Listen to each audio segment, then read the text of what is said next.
Hey golf fans, welcome to another episode of Up and Down, where we take a look at what's trending up and what's trending down in the game of golf.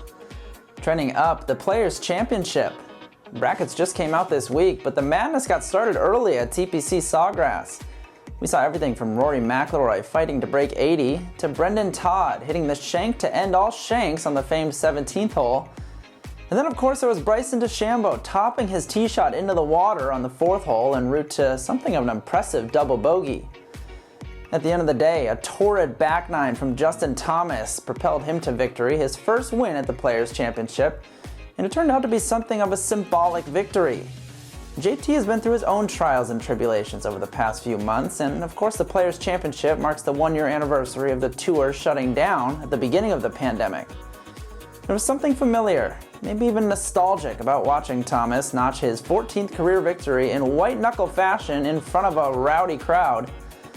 He joins Tiger Woods as the only player under the age of 28 now with more than 10 tour victories, a Players' Championship, and a major victory to his credit. Also trending up, bracket season. March Madness is on the mind of many as the tournament returns for the first time in 2 years, and we've already seen some surprise party crashers. The likes of Georgia Tech blazing through the ACC tournament and punching their ticket to the big dance. Of course, there's Patrick Ewing's Georgetown Hoyas, who cut down the nets in Madison Square Garden, and they're headed to Indianapolis. Well, in 2 weeks' time, the tour heads to Austin for their own bracket-style event, and Taylor Gooch punched his ticket in Cinderella fashion. He entered the Players' Championship ranked 82nd in the world. Well, he closed with a final round 67 that propelled him to a tie for 5th, and that saw him jump all the way up to 64th in the official World Golf Rankings. With that move, he's now into the 64-man field. We don't know how these Cinderella stories will play out, but they've got part 1 of the job done, and that is simply just get in. Trending down, the cancellation of a Masters tradition that's become a fan and player favorite. The par 3 contest canceled for a second consecutive year at the Masters in accordance with the club's social distancing guidelines. Had the event been held, it would have been hard to consider anyone except Jon Rahm the favorite. We'll point you back to last November when he made 2 hole-in-ones during practice rounds.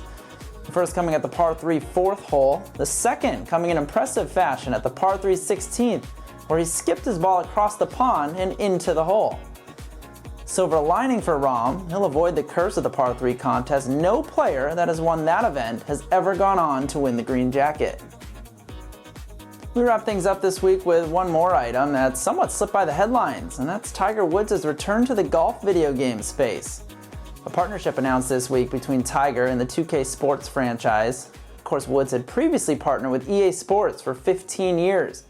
That was before the final edition of the game was released in 2013. EA Sports would relaunch the game with Rory McIlroy as the face of the franchise in 2015, but that would quickly fizzle out, never showing signs of success or coming close to what Tiger's game had produced.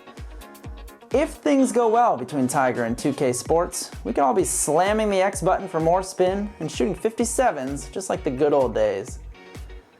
That's all for this episode of Up and Down. You can always head over to morningread.com for more, and remember, it's not about whether you hit the perfect approach, it's about whether you get up and down from there.